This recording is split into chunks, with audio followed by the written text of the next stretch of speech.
Let me take you through the awesome vernacular architecture of Bali, the overwhelming world of underwater videography, and onto the glaciers of Iceland. People, places, and landscapes, which I capture through the lens of my camera.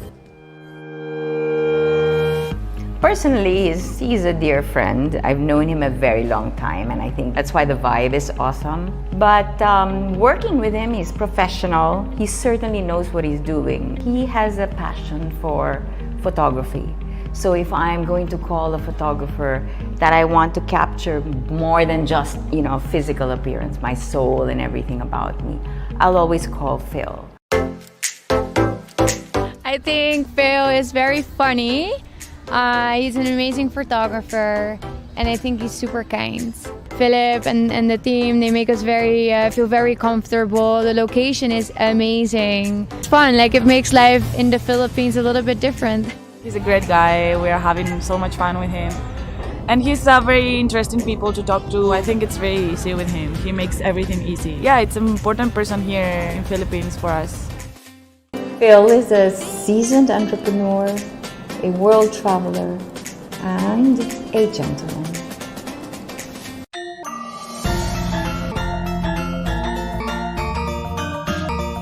Balinese vernacular architecture, or architecture made of organic materials such as stone, straw, wood, and bamboo, centered on creating harmony, balance between the three elements of life, namely mankind, nature, and the gods. There are rules that govern the division of space zoning that are based on geographic directions, which coincide with the hierarchy of mystic realms.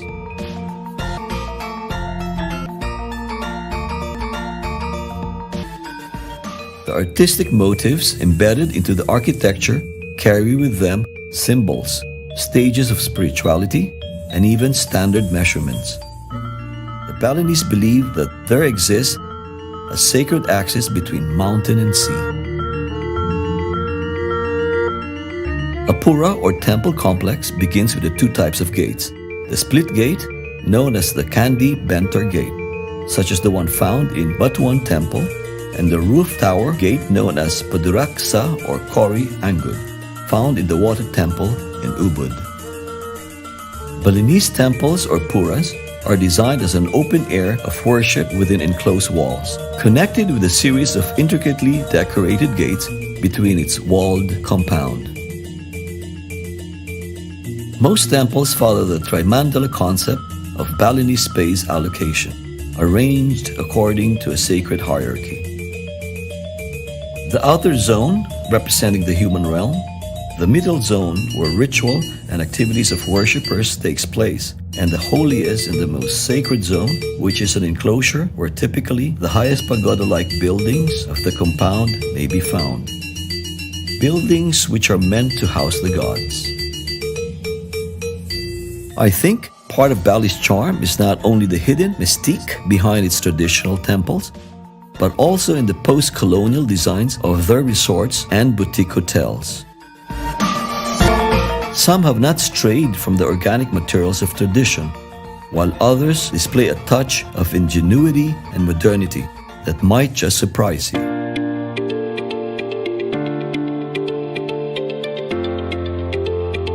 As a photographer, I've always been fascinated with underwater photography and videography.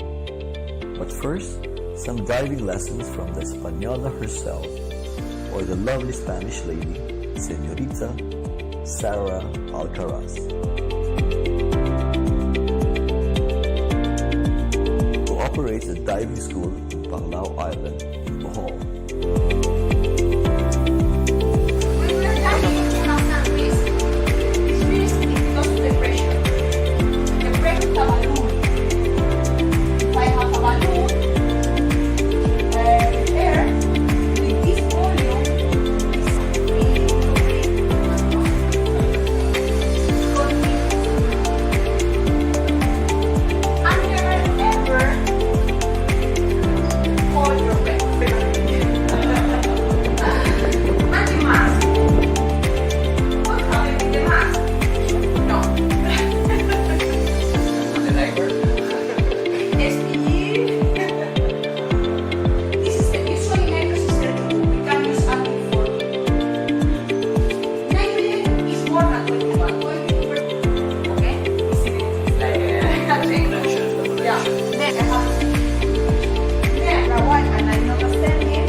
nearby swimming pool.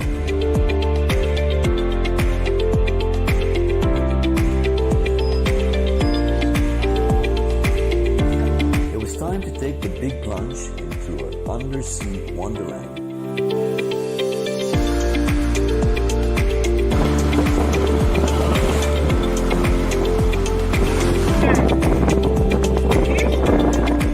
Where the word amazing is an understatement.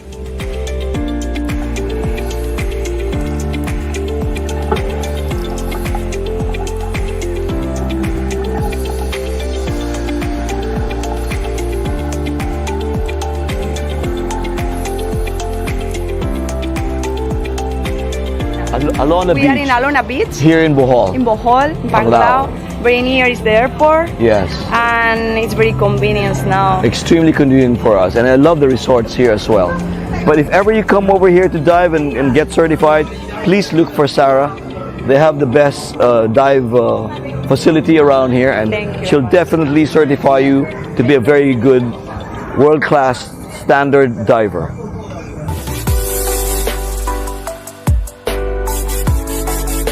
Modeling, like acting, is sometimes all about capturing a mood, a representation of a made-up character or a made-up scenario. Portraiture, on the other hand, is more elusive. For me, it is capturing what makes a person tick and suspending it in a moment in time.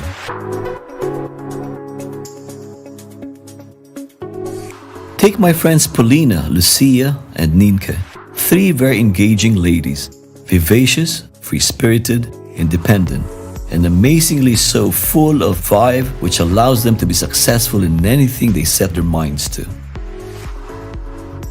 Polly is a professional model from Ukraine. She's currently the face of Vita Clear. Her modeling career has taken her all over the world, from the glaciers of Iceland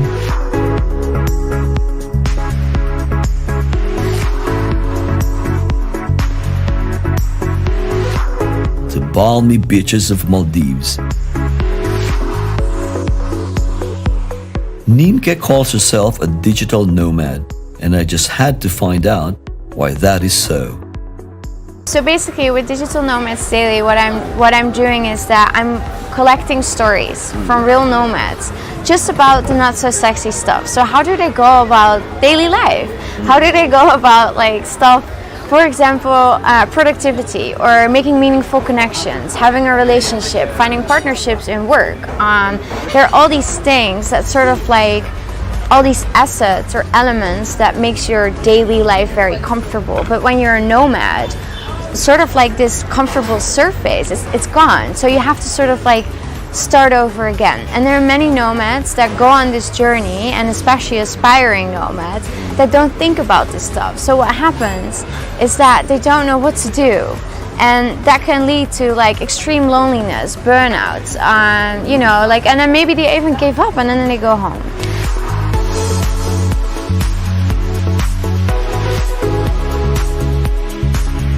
Lucia, on the other hand, fascinated me regarding her views on sapiosexuality.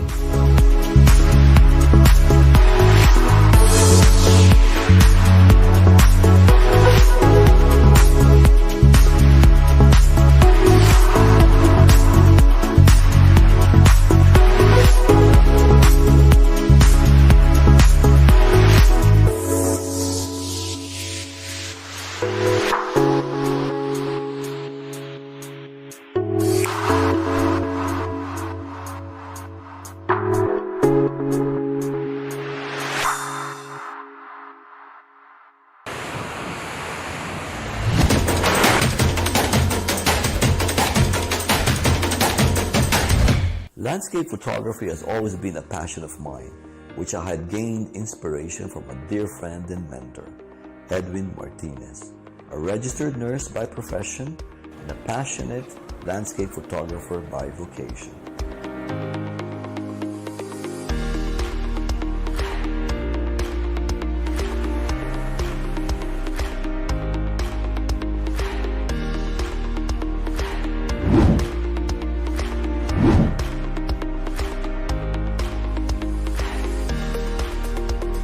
Edwin organizes photo safaris that can take you to some of the most challenging places on Earth, just for that right panoramic shot. We go to the iconic places, mountains that are known like Torres del Paine, Mount Fitzroy. Find spots that are unique, and we bring those participants there. So in their portfolio, they have some unique shots.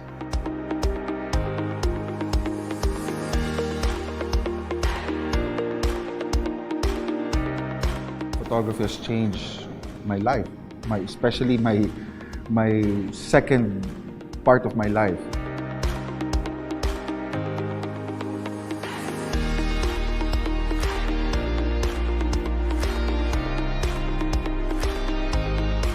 Changed my life really, really drastically, and my perception of the world, that we are just occupants. We don't own the world. We are just part of it, and we have to take care of the world.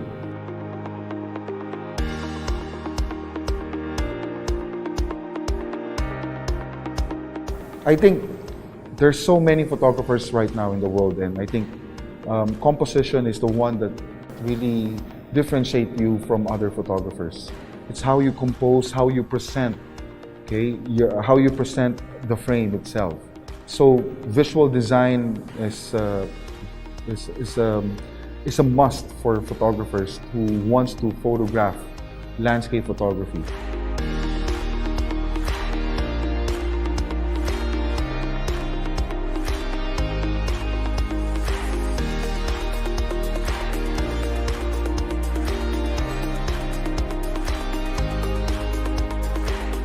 One of the things that probably I could always tell my participants is there's no bad light, only bad photographers. So even with moody conditions, it's still perfect for you to photograph it.